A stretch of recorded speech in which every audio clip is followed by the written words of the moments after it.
chat. Yeah. Hello, everybody. Welcome to Fan Forum on a Thursday night in our usual slots. But as you can see, once again, Stevie has deserted us on his wild French adventures. And we've got one of his companions, his partners in crime from Marseille, which I'm sure you've seen around in the channels. Scotty, how you doing, man? How you doing? How was Marseille? And yeah, fill us in how that weekend went, and give us the vibe and how it all went. Yeah, I mean, Crystal, good to be back, but behind the lens after this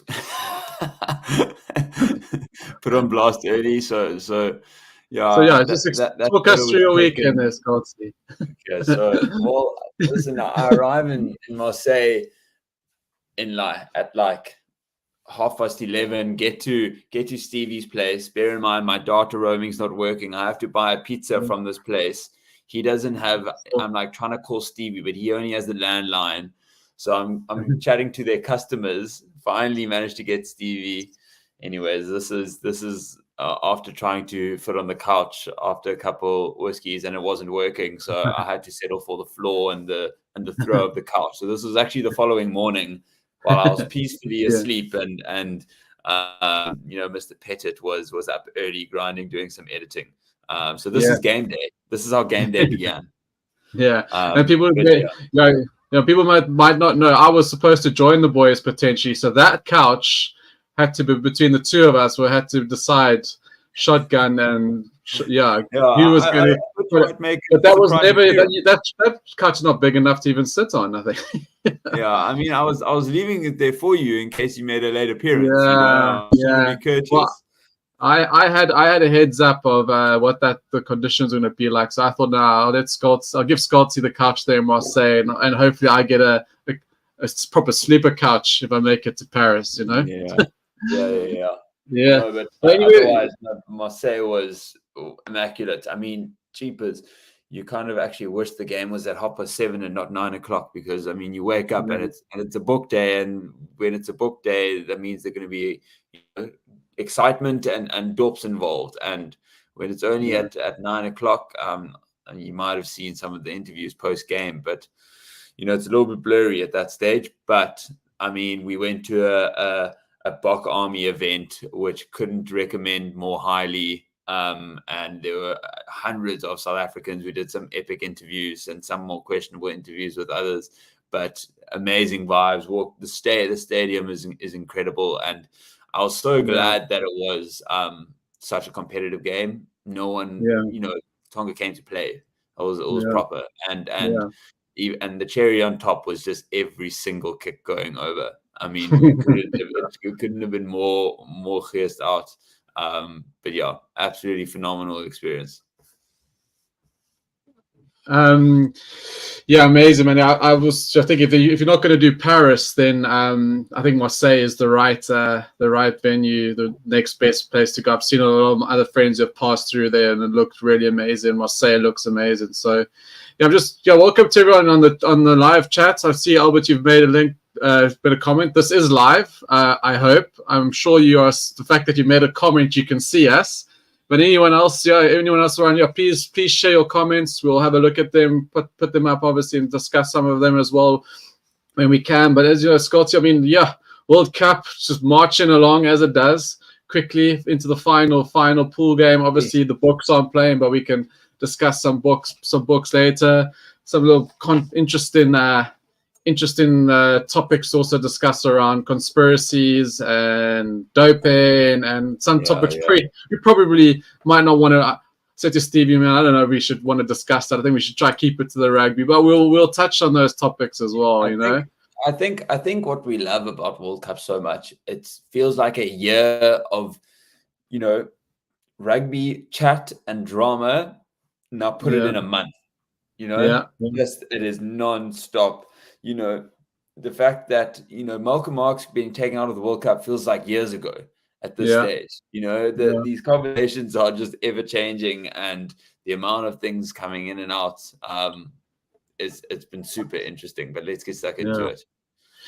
Yeah, no. So we've done quite deep dives on the previous rounds in the previous shows, but let's just quickly run through last week. Starting off with Japan Samoa. Japan got the win there. It was very, very 50-50 in the fantasy stakes. I mean, I must admit, I was on Samoa. I was hoping they would gel and physicality and a bit of flair would have crossed them over the line there, but it was also a very strangely ref game, a very kind of weird game. Samoa did still, got the cards, came back, but Japan winning. Do you say that was fair in the end of the day? Yeah, I think. I mean, I'm glad they've won because I'm excited for their final game of that group. That's going to be incredible versus Argentina. That's going to be a proper spectacle, and I think given they have the best chance of going through. I love that Samoa have been putting up proper fights. And you're never going to be angry if they get the win, but I don't know about you. I mean, they're out of it now, but I was expecting a little bit more. But then when you look at their preparation, I mean, I love their team. They've got some lovely players, but if you look at their prepreparation, they were on a hide into nothing, weren't they? So it's a bit of a pity. Yeah. No, it's tough. I think a lot of with these, Pacific Islanders, these guys, they're not playing together. The cohesion is purely on the basis that they get along well, not that because they know how to play with each other.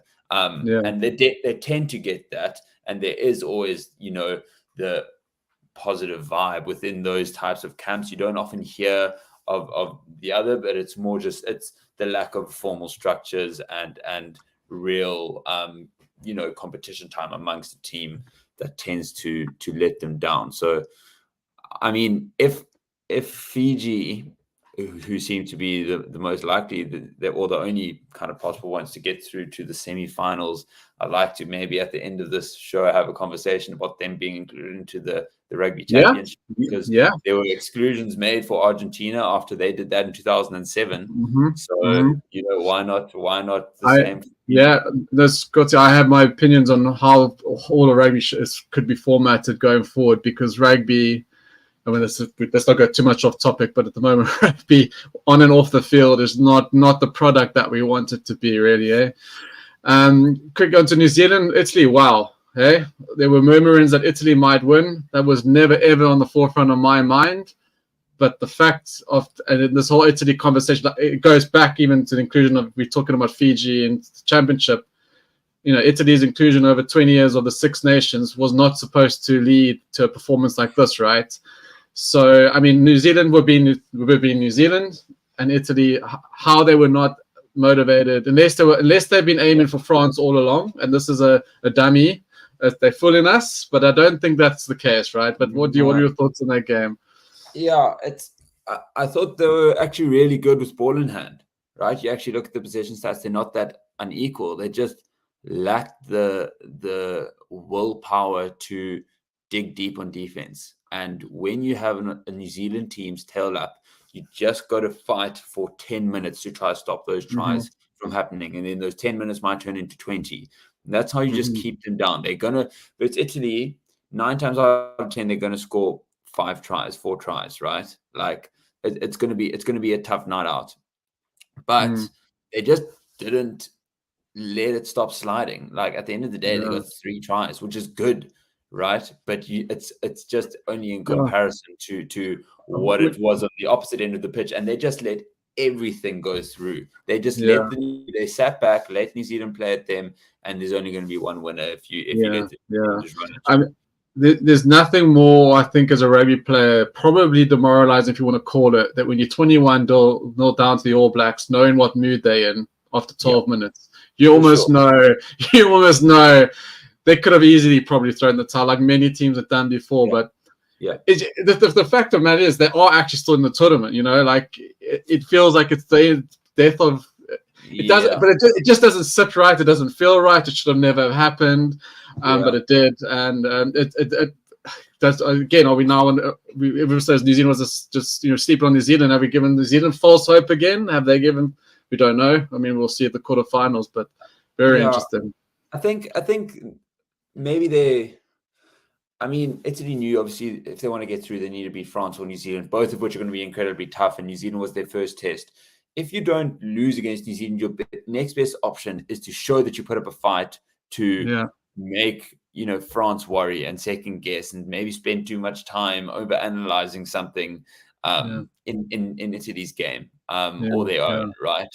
But it just seems that as long as France go through the motions and play with a bit of confidence, they'll be all right. So I don't think they've done themselves any real service. As I said, I don't think they were horrible with ball in hand. They attacked the gain line and they managed to get those 3 tries. But defensively, they were shambles. Yeah. Argentina, Chile, quick one. I don't spend too much time. I think that's pretty much spot on result. I think that game went according to plan. So, Chileans put some points on this time, but yeah, I think that was a standard result. It's all about Argentina, Japan coming up anyway. For sure. As you said, I think Chile have shown glimmers of potentially what could hopefully then come into future World Cups.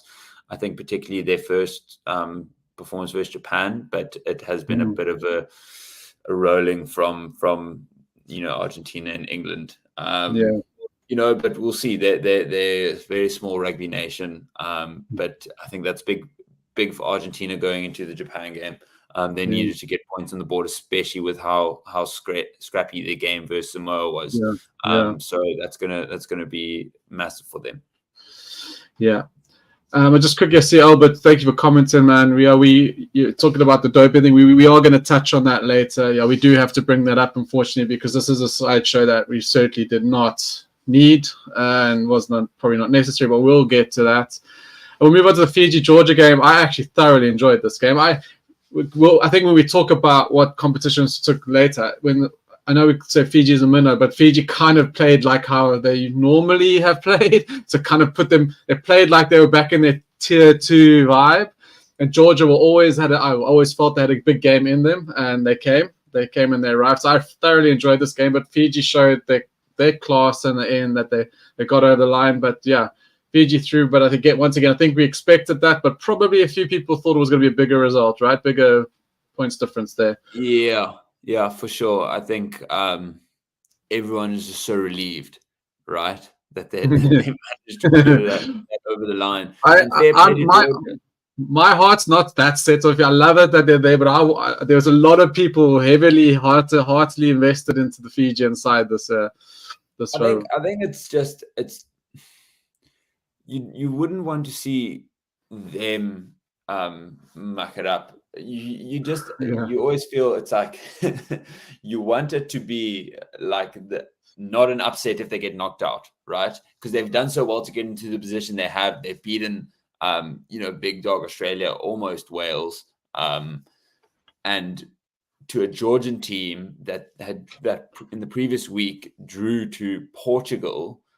Like, as a Fiji team, and you want to, people are speaking about potential semi-final in this World Cup, me included, like, you want to be able to put them away, but it did at least show and, give thought to, like, even if you have a bad game, you can still get over the line. So I'm glad they clutched up in the end, and what an offload by the way.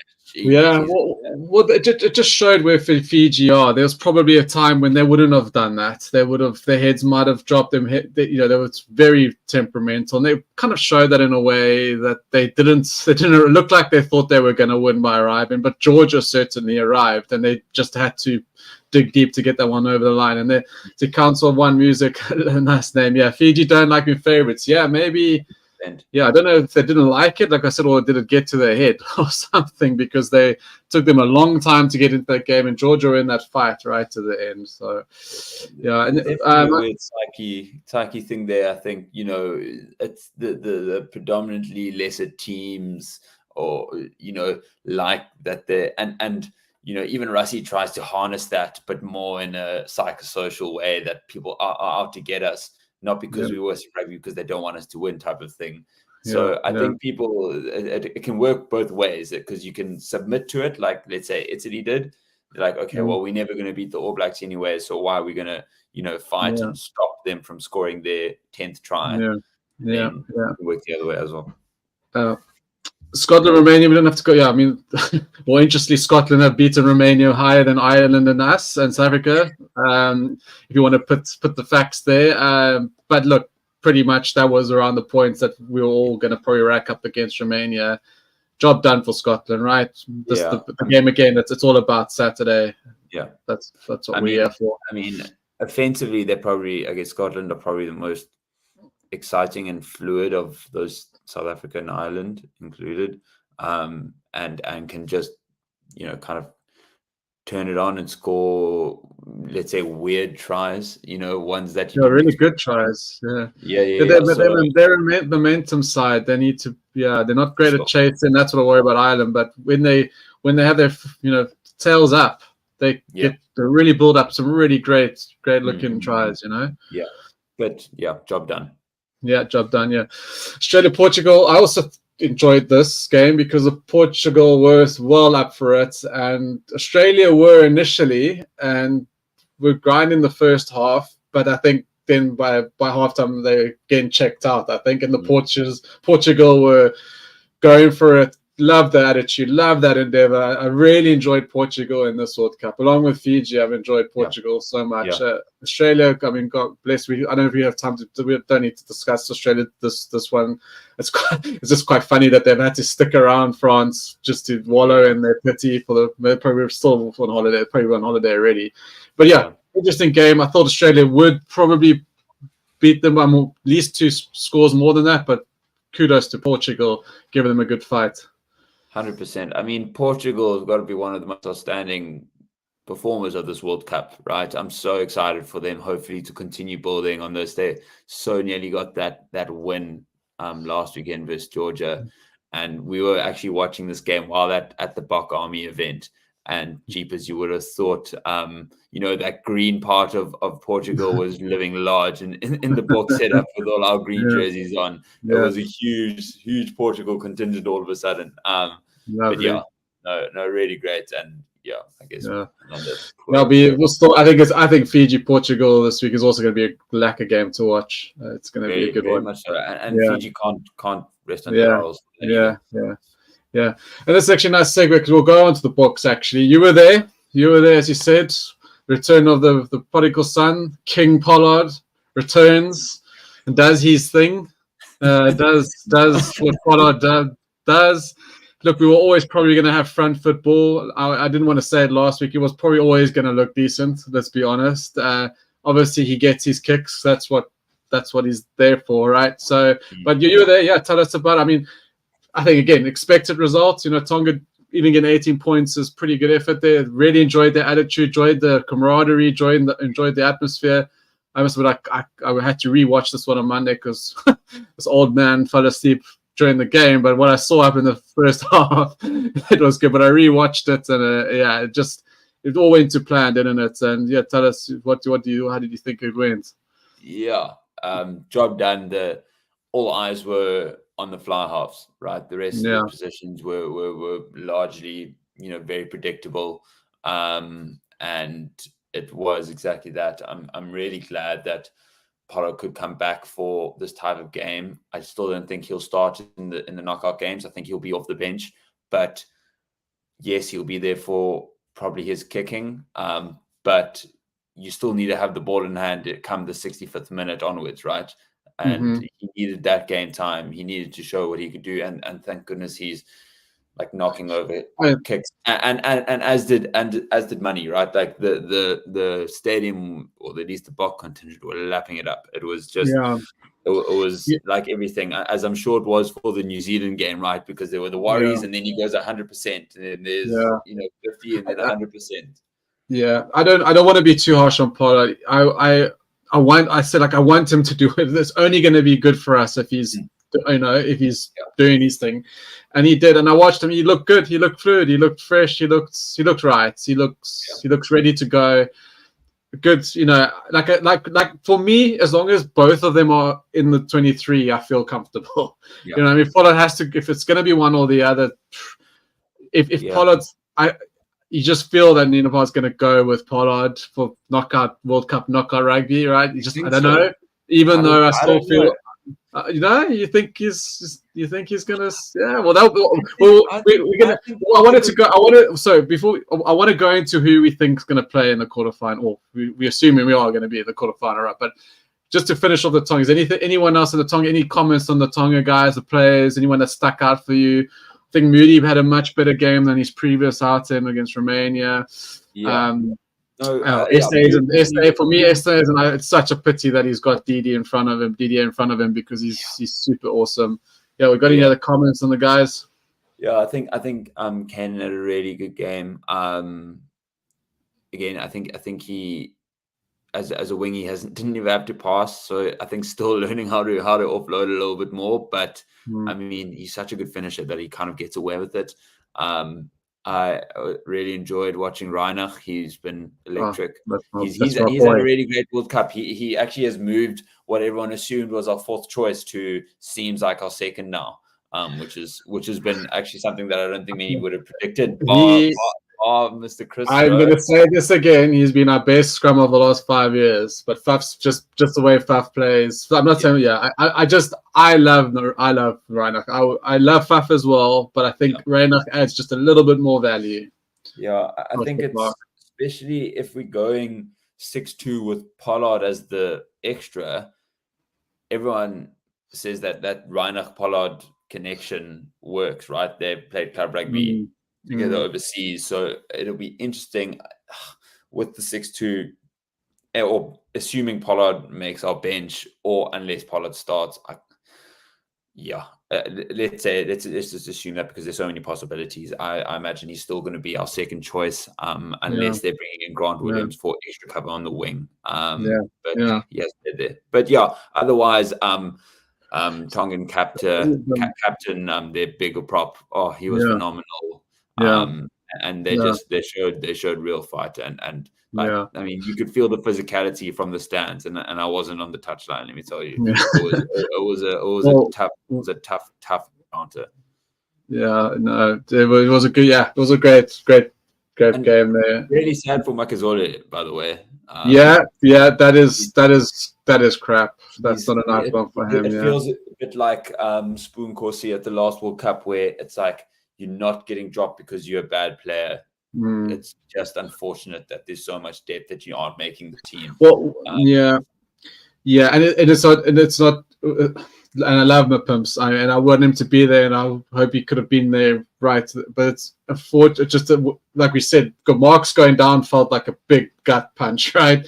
Like a big Unfortunately, with pimps, we have so much great cover in that position, so it's so sad for him, but not the biggest issue for the Springboks, right? For the player than what the outcome might be for the Boks, because he's stuck around. I mean, he hasn't been, the starting choice for a while, but he's still been around. He's still fighting. And that's why we all love and respect what that guy does. I think that's a good segue. Obviously the Boks aren't playing this weekend, but we have the return of Lucky Lakwaya is back in the fold, and there's some rumors that he might even be featuring on the match day. Yeah, there's been talk of that. And he might go in. I don't know what to make of that, because I'm going to be honest. I don't think he was playing great rugby before that injury. I know he's a great player and he's done amazing. I just don't even think he was our first choice 13 even before he got injured. So for me, my pecking order is still Moody at 13 and Creel next up. But if he comes in, what do you think is going to happen? I don't think now it's happened. I think too late. Whereas Pollard happened, they could give him the game versus Tonga, right? There are no games we are now given. It's quarterfinal versus the host nation, a semi-final, and in a final. Like these are not. Oh, I think we've lost Scotty. Sorry. Oh no, it could be me. I think we're back. Are you back? I've got you loud and clear. Just I think I lost you. It's good. It's good. Carry on. Cool.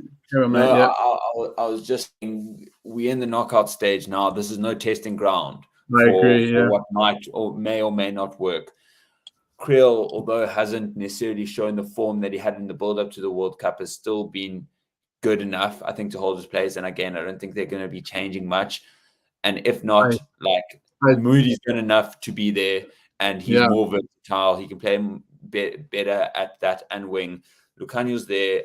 I think if there's something that goes wrong, he can slip in, and rather that than a promising 13 but doesn't know the structure of the box. He knows everything, like the back of his hand, and he can put in, let's say, a 75% performance. And that's fine if we really require it later on in the tournament. Maybe he plays the semi-final or final, but it's more based on his knowledge of the Springboks than I think the assumption that he's going to be I agree. I think it will be a massive risk to play him straight away in a World Cup quarterfinal. I think it'll be a stupid decision. Okay, if you're going to bring him in, you're not going to play him. Well, you haven't. Then what you brought him? It seems like they maybe brought him in just because it is Arm and he's experienced and he's been there, and that's a great person to have in the squad. It looks like the guys like him and love him. I agree. I would be. I don't shoot the messenger. It's just what I was reading while I was prepping for the show. But I don't see him being a part of that match day squad. I think quarterfinal when he hasn't played. How can you take that risk? I don't think it's feasible at all. Yeah. There are just certain decisions that you feel are more likely to rock the boat than they are to bring a bigger influence to it. And it's not like everyone is speaking about this real gap that we have at 13, like people might be more speaking about at our reserve hooker position, right? No one's speaking of it in that way. It's not a problem that he's solving, much like we don't have at wing. When Makazole went missing, it's not like an alarming issue. So advisory role, but he's there if need be, and he can slot in, and people will have full belief in what he can do, and maybe just a slight worry on what he can produce on just from more business point of view, I guess. Yeah, well, this topic has brought up some comments, fired up some comments. Arm class is permanent from Albert. He could go to wing. Creel, not a natural wing, so he needs to be 13. Didn't say we won't tamper with the first team, and no way he makes the squad. Acre in that one. Rusty did say he might go in the semi. Okay, so let's not take the risk in the quarter. Let's take the risk at the semi. Sounds good. Because for me, if you're going to bring him, you got to play him at some point, right? And Carter Arm is one of the smartest. Yeah, we know he's smart, but if he's got no knee and no form, that 13 position, he's going to get eaten alive. France are going to eat him alive if he's not on his best game. He definitely can't play. I'll be shocked if he plays in the quarterfinal with France. Yeah. I'm hoping that we get through that. Like on paper, the opposition will be worse than France. And that's maybe where we'll see him. But again, and also because he would have had more time to recover, obviously a whole extra week. But it would still be surprising if he makes a match day squad to me. Unless something happens, another injury, like we only have 2 reserves on the bench, at most. We haven't seen a 5-3 split in the box for a very long time. And unless we are willing to ditch the bomb squad now because of Malcolm Marx, maybe that's a part of the discussion. Well, Marx has disrupted. I've been saying that we can also he's so crucial to just the team and dynamic in general, from 1 to bomb squad, and I think he's a big factor. Do you see any other surprises? I really don't like counting our chickens before they hatched. Yeah, but talking about a quarterfinal. But do you sense any other surprises? Any else that might come in? Maybe Dwayne Vermeulen, Lisa. I think the starting. I think that the first team in inverted commas, if you want to call it, is pretty set. I think we pretty much know who that starting 15, except you call in LeBook. If we get to quarterfinal, LeBook starting at 10, not the other way around. Start Andre, hopefully build up some lead, and LeBook. I still think LeBook starts at 10. That's what I think they'll pick, and what I hope they'll pick. And I think probably the one that's most not confusing, but up in the air would be, I think, Vermeulen Visa, because I really think that Dwayne brings a lot of experience in the latter half of the game. And I think is now was a player that used to play the full 80 and now doesn't have the legs, but his presence on the field, particularly, as I said, in the latter half of the game, I think he's a better captain than an influence on the players, and has a bit calmer than maybe Bongi. Not that Bongi isn't good. I just think that he's a bit more of a been there, done it. And so I don't know who he necessarily replaces on the bench. But I think I can't imagine Dwayne. It's going back to those people who have performed on the biggest stages over and over again. You're talking about the guy who got the man of the match at the World Cup final. He's a big time player. He knows how to get it done. I think he's going to be on the bench. But yeah, I'm not exactly sure who exactly he is that he'll be replacing. All right, I think. Yeah, let's wait for the weekend, and that will this also segues quite nicely into what the hell's going on here, Scotty. Eh? Listen, is this real? Is this happening? Sharing a croissant. Are they sharing? They look like they're having a nice friendly chat, about life and their partners and where they're going to go on holiday after the World Cup. No, that's the only stuff they're talking about here, right? How to make sure that they are both have a bonus point and they win, and that Scotland wins by 8, something that's never been done before. That Scotland have never won, by more than I think 7 since 2001. But this weekend, but I think we can, guys. I think we know that this pitch is old, Scotty. I think this is not the latest. It's good fun. Unless Farrell can grow a beard, faster than any known human being before. I think it's been told that it is. So nobody worry in the conversation. well, let's lead in. Yeah, well, let's lead into the big game, barring the Japan Odge game. This is the marquee game, isn't it? This is the big game of the weekend. So here's the Irish team. Said I don't think pretty much that's full strength, right? That's the team that ran out against us, I believe. Yeah, I think it pretty is. much. You have to go full strength. So any comments there on the team? I think we expected this, right? It's a must-win game. I don't think Dan Sheenan started against us. No, he didn't. No, they were calling for him. Yeah, that's right. So it's full strength, and Ireland have gone full strength pretty much every single game. And they've been one of the only teams not to be rocked by injuries or major concerns. So again, firing. They're gonna want to take some confidence. I think that they get the job done. But who knows? So it should be a cracking game.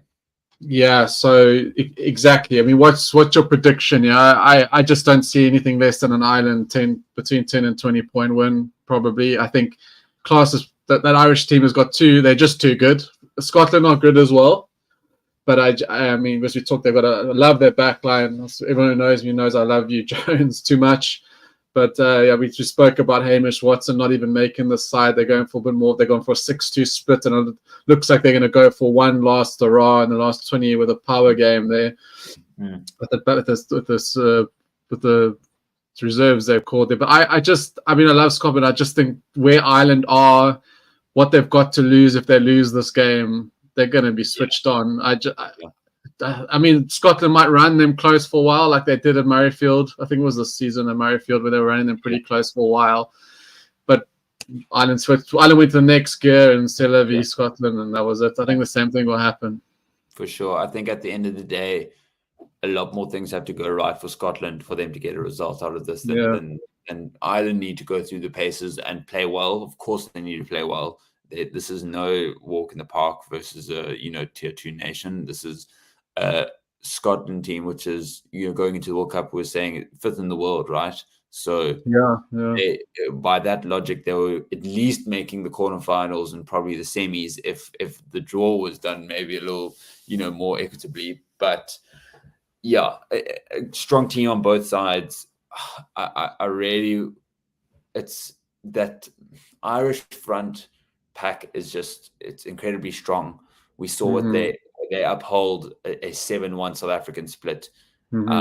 and they managed to do that and hold us out there. So 6-2, I think maybe they're trying to bolster that. Maybe try to win a couple more penalties. Finn Russell's going to have to kick everything over, and they're going to have that back line, which is it's such an exciting back line. I really love watching them. They're amazing. I'd love to see them in this. I mean, it is a knockout game, right?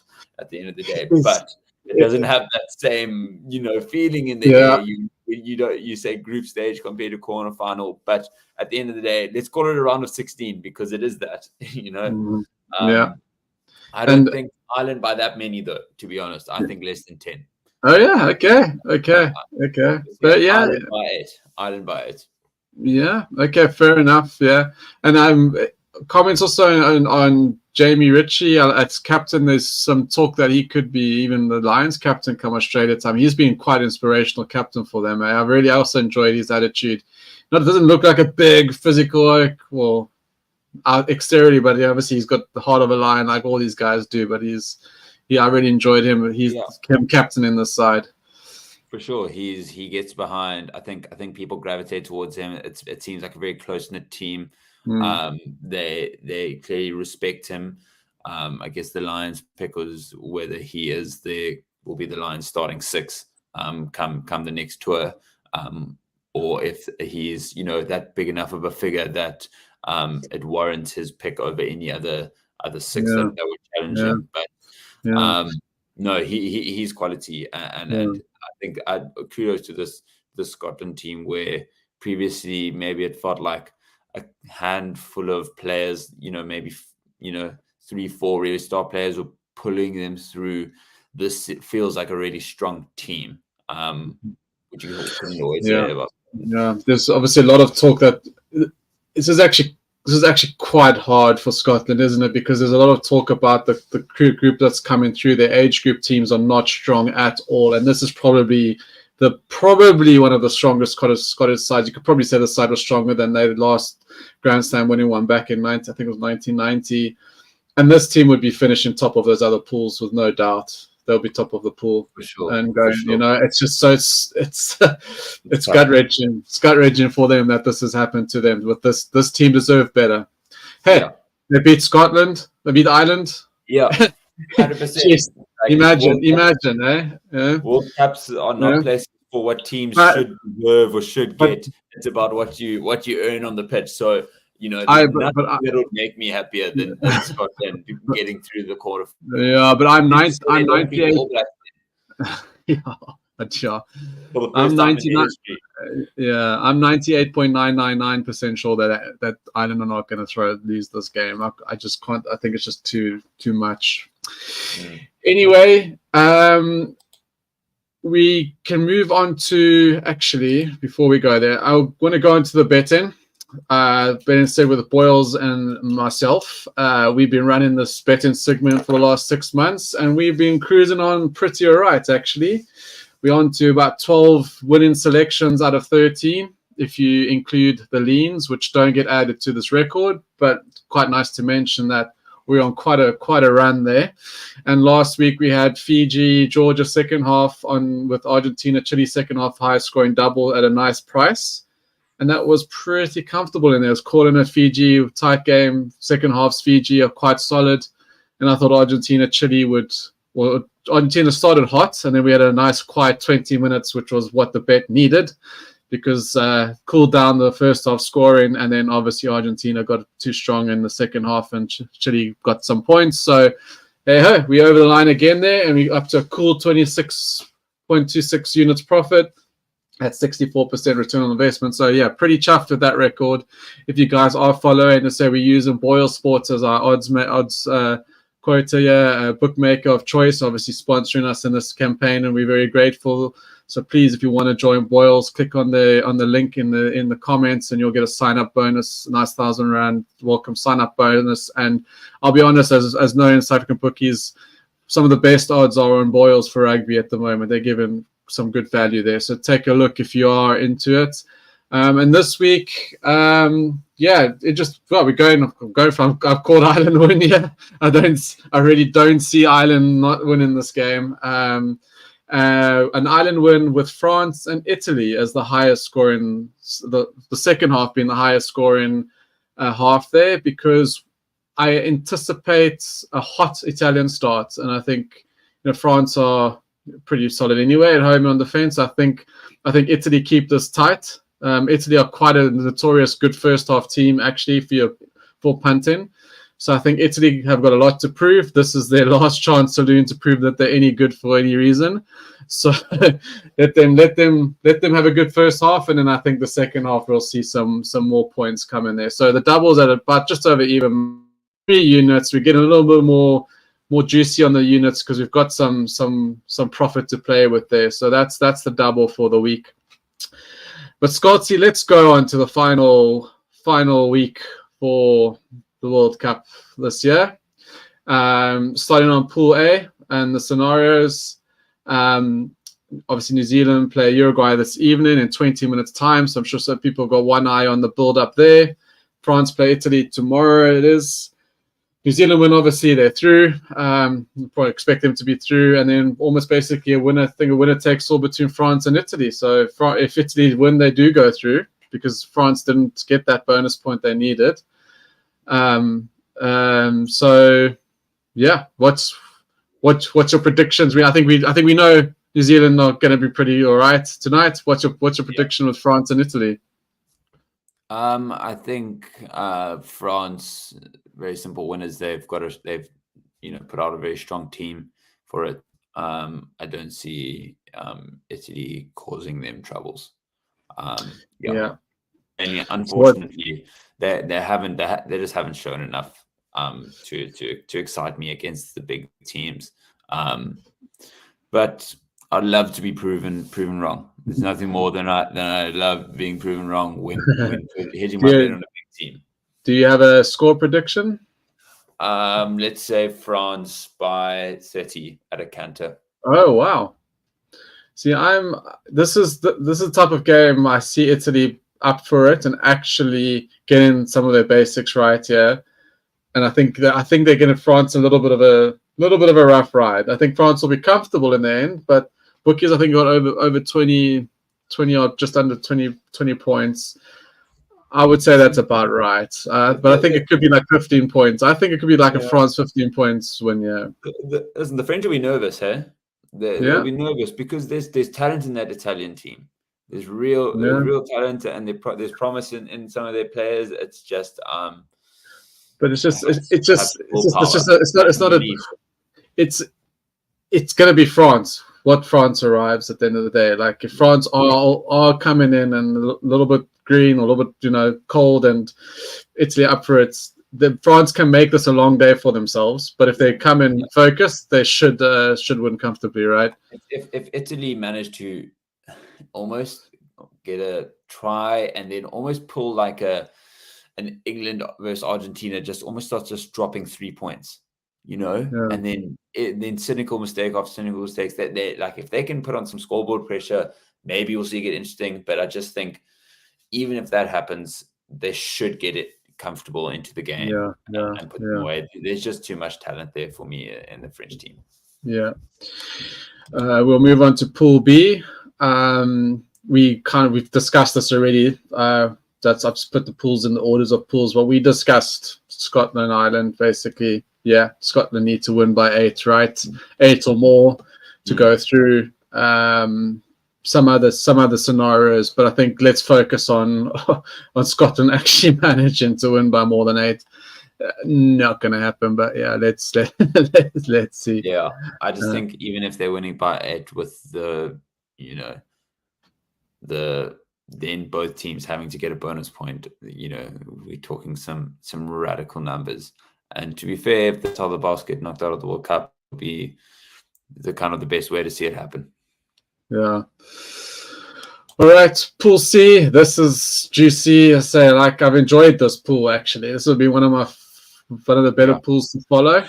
So good. Yeah. So Fiji, basically, Fiji win go through. Obviously, we know that. I think it's going to be a fun game though. So, like we said, I think it's going to be a good fun game to watch. But maybe I wouldn't be surprised if Fiji drop it now. That would probably be very typical Fiji. But I think they're too good at this stage. They just got to focus. I think they kind of got a lot to say about their coach and their captain at that moment. So I was at the Twickenham game and I was so impressed with the attitude and with the guys at the press conference and the players. They just again, culture. Like England looked like like they were in hell, and then Fiji looked like they were having the best time of their life. And you could just see that filter through, even like when you got close to them. So don't see any issues there. What could be interesting is Wales Georgia, because this is a game Wales love to. I'm going to use the if around in. They're going to probably win, but I have a feeling that all Georgia are going to make this Wales team sweat a little bit. Wales will go through. What do you think? Yeah, I mean, I don't. Wales have, Well, Wales are through though, anyway, right? Wales are through. They're fine. They don't need but the thing is, I'm just thinking. I'm also putting my Panthers hat here. I don't think this. What I'm saying is, I don't think this is a foregone conclusion. Wales, nice big win. That's my point. And to be fair, I don't think either of the games are like. Yeah. I don't want to put my what's going to be great at Fiji, Portugal. You're looking at two teams that like. Well, Portugal at least have shown this World Cup, and Fiji just reputationally play like they have nothing to lose, and they just go hammer and tong, and throw themselves at everything, and they're not afraid to do that, which is just going to set itself in an amazing game. I think Fiji will pull it off, and I'd love them to, but Portugal are not. They never have been backing down. They try to run it from their own 22 versus Wales versus Australia. It doesn't matter. But yeah, I think Wales, Georgia. Thank goodness Georgia showed the fight that they did against Fiji, and at least that Wales know now that they're still not going to have to bring an A game to beat them. It's not just a fact of maybe Georgia being that horrible, although I don't think they've been good. It's also just Portugal have been decent, as Wales also found out. Remember, Wales also had a bit of a testing game versus Portugal. Portugal have actually been one of the stand-up teams of this entire tournament. Well, yeah, I agree. Let's actually go to the final pool, because this what happens here will obviously ultimately predict we'll make what the quarterfinals are going to be. England, Samoa, as we know, England are. I think they're as good as top. I believe Samoa. Yeah, Samoa. As I said, Samoa. I think it's the type of game that kind of, if they go down by 2 scores, they're going to check out. In my opinion, I don't think they're going to. I think England are one team that also on a nice little upward. I don't really know where England are, because the games have been so weird.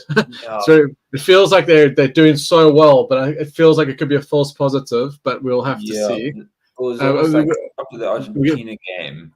It was like amazing, but no one really knows what to compare them to otherwise. No, there's not compared to the last year. Like, I don't know where to place that game and them, because what happened with Chile was expected, and Japan as well was probably a right form result there. Yeah, exactly. So, they didn't go them away, but you think of. I just look back to that South Africa Ireland game. You just can't see. I can't see England competing on that level. I think it's just too soon. Weird mix where they can cause weird upsets and get people to play in the wrong type of way, maybe like the Argentina game, and a couple people flashing in the pan here and there. But whether that can carry them, past the semi-final, I'll be surprised. Yeah, but in saying that, we got Japan, Argentina. Some people are calling Japan might win this game. Where are you? Yeah, I think I think Argentina. You hesitated. Because it would have been Argentina with no blink of an eye 4 weeks ago, but now we hesitated. No, 100%. I think this Japan team was very unconvincing coming into the World Cup, right? And then all of a sudden, I mean, Michael Leach has been immaculate at his age. He's played incredible rugby, and I mean, the kicker who knocks it with a knuckleball every single time looks like he should never go over. I don't think he's missed maybe one kick the entire World Cup. They're gelling, and they've always got the fight in them. I think Argentina just luckily recovered from that stumble against England. I think they have. On paper, they should win. I think they will, but I think it's going to be a really, really close game. I think it could be I'm going to say Argentina by 5. And Yeah, yourself? I think Argentina just haven't showed.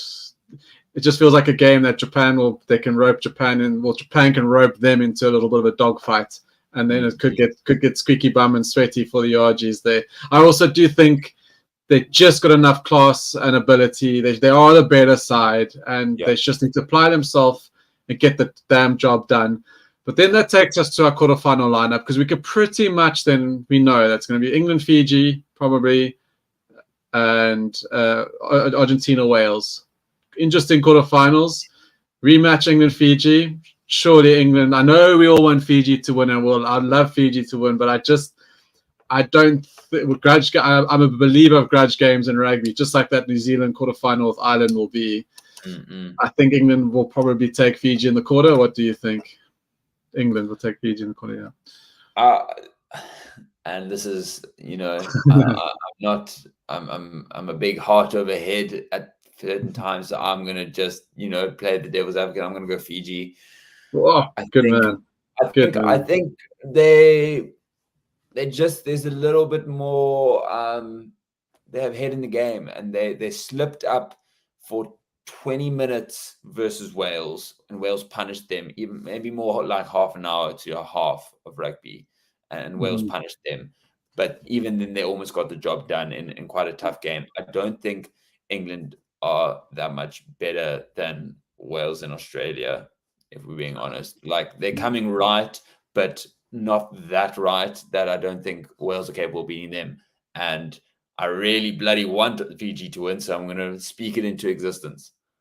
Yeah, and Wales, Argentina, I'm going to back this. I like what I've seen from Wales when they've put their what they've done against, even what they did against Fiji was pretty good at times. There, I think they got probably some lack of the green as well, but they put that game was pretty much put to bed with 10 minutes to go. Okay, they could have lost it if the guy caught the ball at the end there, but I think. And then obviously, Wales. I mean, okay, then we sit there. How do we compare that to Australia? But it's like, with this look bad.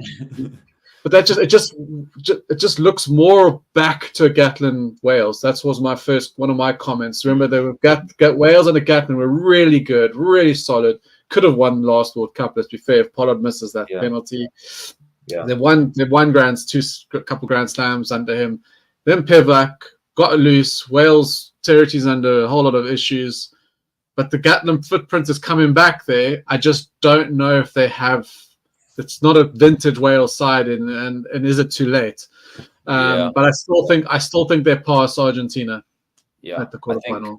I think Wales is peaked to the semi-final. Like, this is still the team that the Boks gave, I think, like 67-2. I was at that game in Cardiff, and that's the Boks that ran rampant against pretty much a full strength team of theirs. But since then, it seemed like they've managed to really give in some fight and dig, and that showed in that first Fiji game. But not only just getting away with maybe, digging wins, but they put to bed Australia. They really said, we don't care if this is going to be your biggest shock defeat in a World Cup ever. We are going to put you to the sword. We're going to give you 40. And there was a little worry, I'm sure, amongst many, including me, when Bigger went off. But Gareth Anscombe had a hell of a game. He's great with the kicker of the ball. He's solid, and I think there's unison there, which does matter at the end of the day. So I also think they'll beat Argentina, but again, I think it's within 5. It's close. I do enjoy this coming from Albert. England might beat Wales for boring. Yeah, you're right. I mean, those 2 warm-up matches were something else to behold. Jeepers crow. Yeah. That leads us to the World Cup. I don't think you have anything, if you want to add anything for this weekend, but I'm looking forward to the final round.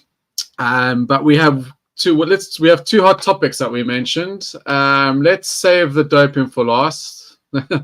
Let's save the best for last, should we? Or should we start with doping and go on to how we see, because we talked about Fiji now and the justification of them for a Rugby Championship, or what a Rugby Championship could look going forward, box into 6 nations, which that is coming. That's going to come.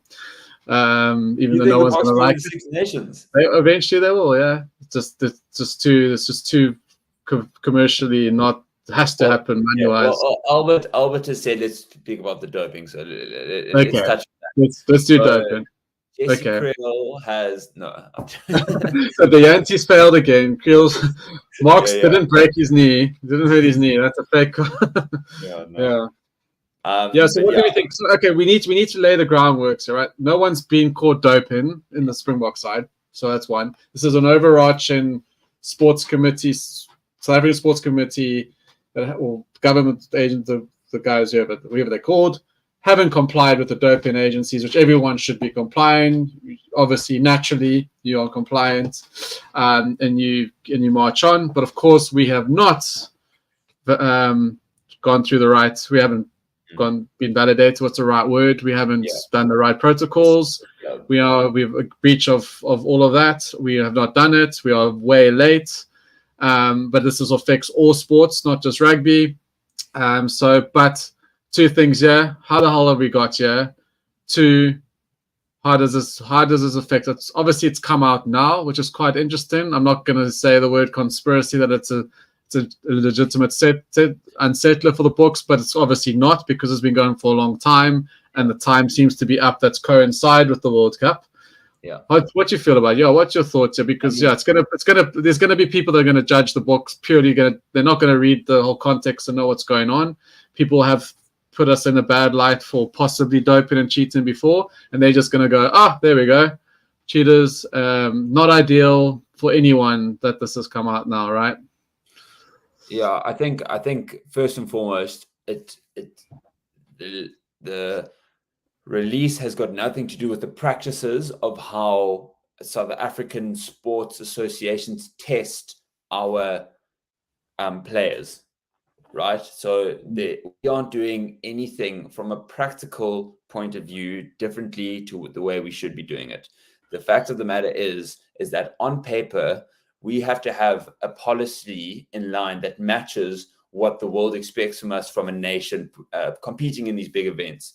And this was updated, I think, in early 2022 or 2021, and the policy that is within the South African sporting system, it does not match the correct criteria for that, and it's much more paperwork than it is physical. Obviously, you have to meet this criteria, but it's not a case of, the Boks actually haven't got tested for steroids in 2 years. It's not that. They obviously have to. There are also these bodies that exist in world rugby and just internally within South African rugby at club level. This is a piece of paper that unfortunately, from a government and body of sport point of view, hasn't been ticked off. And there was a warning sign that of this coming. It was released on April the 16th this year by the Daily Maverick,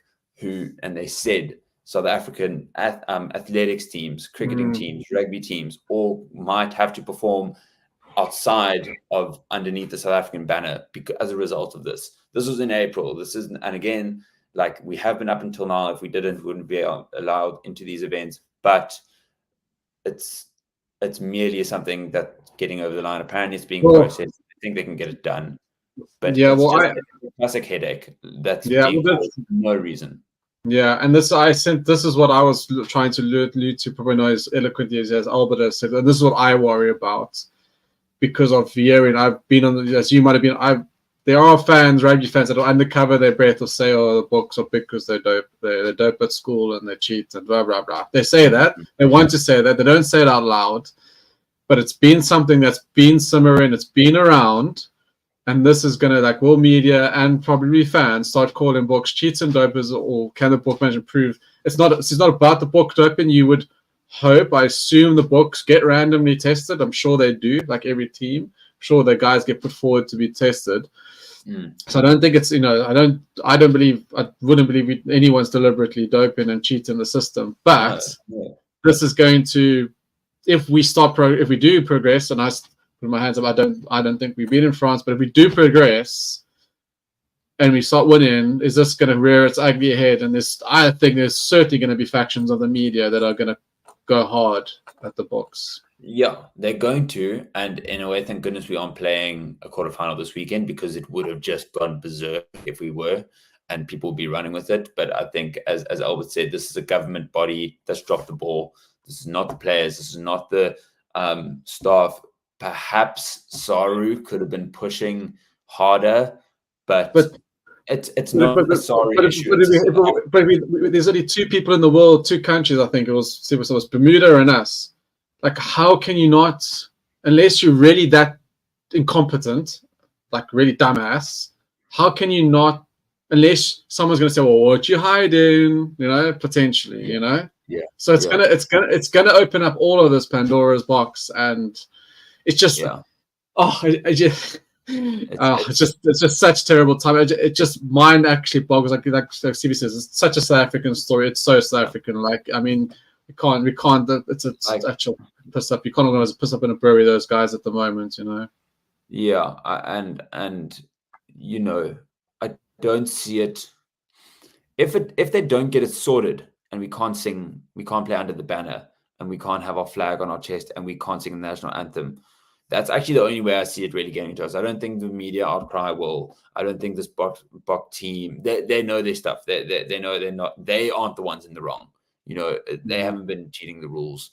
So if it gets to that point, I think they can. That's when they might internalize it. But until then, hopefully we can just get bloody paperwork done. As you said, these Oaks, we've kind of, at least we can fall back on the chance that, you know, there are other parts of our government that are also, you know, less than competent. It's not like we are a perfectly put together nation without an existing problem ever, except this one, because then that would raise eyebrows. But it's like, I see campers. We haven't done this, you know. That's the thing that we haven't done. It's not our preparation. It's like, you know, something completely out of the Springbok camp's control. Correct. And the campus comment here, and this is also typically South African, the government, as we know, it's about the word, and the government said it doesn't align with our constitution. That's their typical attitude. That is their attitude. That's the problem. They have this attitude that they know better, they're better than everyone. It's all power struggle. You know, that's what it is, you know, and they want to change. But the thing is, why? Like, for me, like, why? Surely the first thing you do is do this right to protect. That's your job. This is literally, you had one job, bro. Like, get this right. Protect our South African sports. And this is just not what the books will need. But maybe it also galvanize them. But I mean, I don't believe it's going to get to that we're going to be not playing under our flag and all that. But it's going to cause a palaver. Hopefully it galvanizes us in a way as well, the books as well. Hopefully, I don't see it affecting the books. I think we also affected. I don't see this Bok team being affected by stuff like this.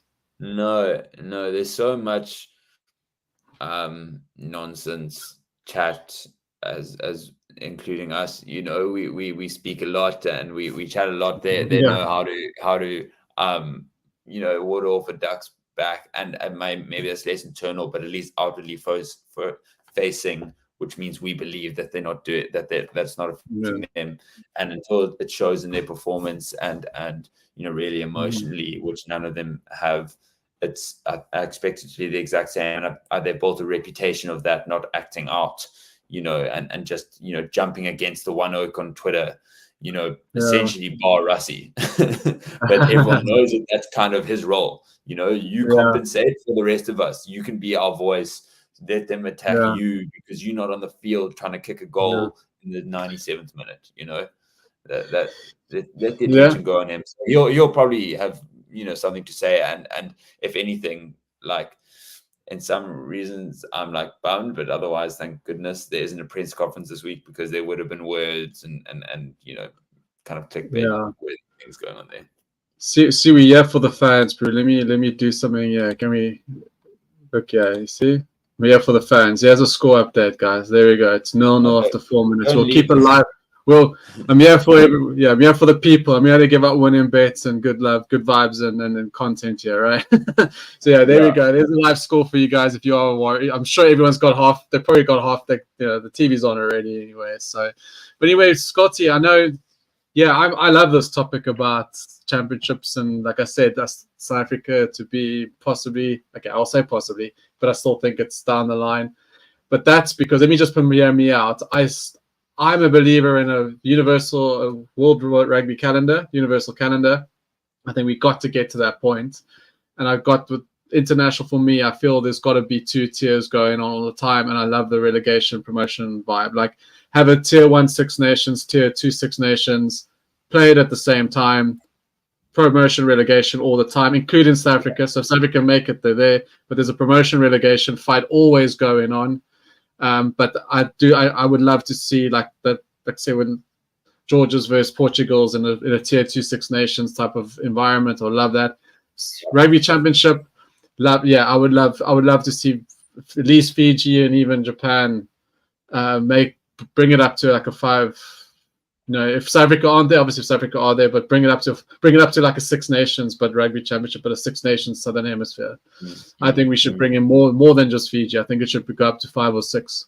So yeah, what's your? Yeah, I think the only difficulty is in increasing or increase the amount of games played. The Six Nations aren't playing home and away every single time, right? So that's what the Rugby Championship has. So I think I like the idea of a relegation at least earning a spot to play in it. I think I'd love to see at least one more nation in Fiji, be rewarded with something like that. But there just has to be some sort of a way that these smaller nations can, get boosted out of these existing incredibly well watched, and even the Rugby World Cup, because Georgia, Portugal is playing under the banner of the Rugby World Cup. I'm watching. I'm much less likely to watch a friendly of Georgia versus Portugal. That's right? What I mean. Yeah. If I'm seeing Six Nations associated to Portugal, Georgia, I'm then again much more likely to watch. So I think they can hopefully just piggyback off of at least the marketing and the brand associated to it, even if it's not necessarily competing on the biggest stage. Yes, I like the idea of a promotion and relegation and earning that spot, and and he would have lost theirs a long time ago. I think everyone can agree, but it's needs to be a way at least of getting money into the nations and get them playing. Yeah, and maybe it's not even a yearly promotion relegation. Maybe it's a bi-year, every 2 years that happens. So it still gives them times to develop players, have the level, play that level. Because I suppose there's no point going playing 3 big games. Yeah, and then have 3 big games and you back into a lower. So it's like, so maybe, come on. But I do think that, I know it's not everyone's up for that. They're trying to spread the love but the lower teams need to play, and they are playing their lower levels, but there's still going to be a carrot. They're still going to have an opportunity, some motivation to get somewhere, because they feel they're just going to be forgotten down there at 15th, ranked 15th in the world, and make the odd World Cup appearance and get smashed. I don't think that's good for anyone. I want people to know who Portugal players are when they come in, into the World Cup. So we only hear and talk about them now. And I would love a platform and a competition where they can show that. And going to your Fiji point, you're right. Obviously, Fiji and Jurors, we've spoken about this, and we said that with the Jaguars, with Argentina. When Jaguars went all the way to the final against Crusaders, RGs were arguably the best they've ever been. Dropped off the level a little bit because those players are not playing that level as often as now the Drua. So I agree. Fiji are proving themselves, and I think a natural progression for Fiji rugby, Drua, pop them into the championship. It would only keep that level, keep that motivation, keep that level going. I would have no qualms with the Fiji being added into the Rugby Championship at all. Especially like given the decline, like you hate to say it, but of Australian rugby, like apparently they've got I think it's a 40% win rate since 2015. I mean, that is shocking. That's really bad. They've given probably South Africa and New Zealand a run for their money a couple times since then, maybe once or twice. And those have been obviously big teams since 2015. South Africa really actually only at the latter half since 2018. But like this, it's not actually, if we're looking at that stat, it's not completely based on merit. I'm sure Fiji has a very similar stat. So if you're saying you're just giving out freebies, you're actually not. You know, Yeah, I'm sure yeah, Argentina's are much better than Australia. It's just because Australia have the reputational aspect of it, and they have the structure in place to be great. But the only way you give other people that opportunity is to give them like a structure of a tournament to act in. And then all of a sudden, you know, these boards within Fijian rugby have incentives to work towards, not just once every 4 years, have something meaningful. Yeah, I agree.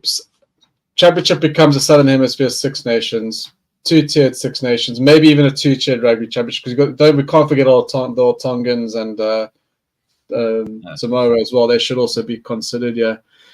Anyway, Scotty, we've had a good time, a good show. We've rolled on into the second hour. We've got through a lot, so I appreciate it, man. I really enjoyed talking with you as usual, going through all the Paris this weekend.